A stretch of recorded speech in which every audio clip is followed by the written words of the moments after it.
Koko nuotykiai.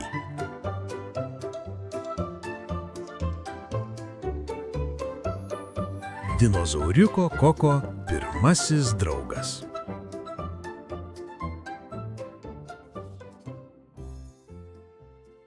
Šiltas vėjas glostė smėlėtą pakrantę, kur bangos švelniai ridenosi lyg blizgantis stiklo kaspinai. Ten, tarp kriauklių, nugludintų akmenėlių ir jūros dumblių, gyveno mažas dinozauriukas vardu Koko.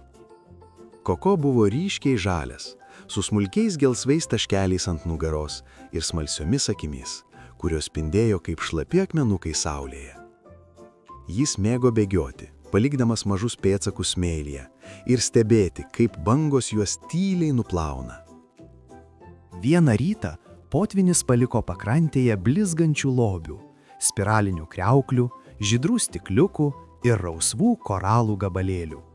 Koko smalsiai uostinėjo naujus kvapus ir tyrinėjo putuojančius vandens kraštus, kai staiga pastebėjo kažką judant smėlyje. Labas, mano vardas Koko, o man vardas Toto. Koko ir Toto netrukus pradėjo žaisti prie vandens krašto. Šlapės smėlis buvo lipnus ir puikiai tiko statyboms. Pastatykime pilį. Pasiūlė Koko plačiai šypsodamasis.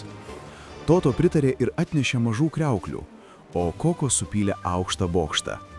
Jie dirbo kartu, vienas lygino sienas, kitas puošė vartus blizgančiais akmenėliais.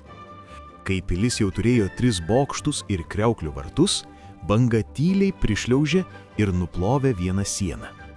Koko nustebo, bet Toto nusijuokė. Bangos nori žaisti su mumis. Jie pastatė dar stipresnę sieną ir aukštesnį bokštą.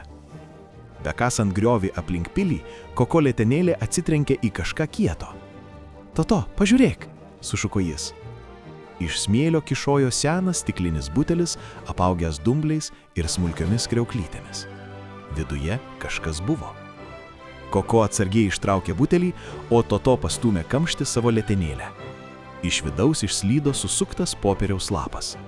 Jie jį išvyniojo ant smėlio. Tai buvo žemėlapis.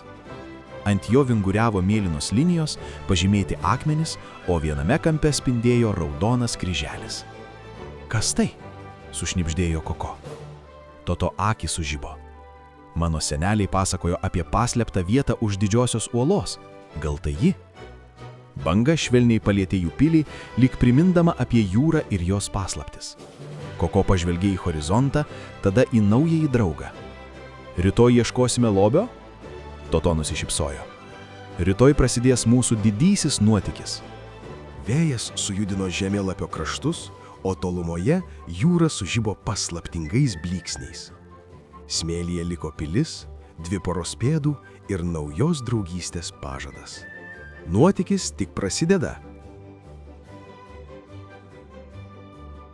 Susimatykime kitoje serijoje.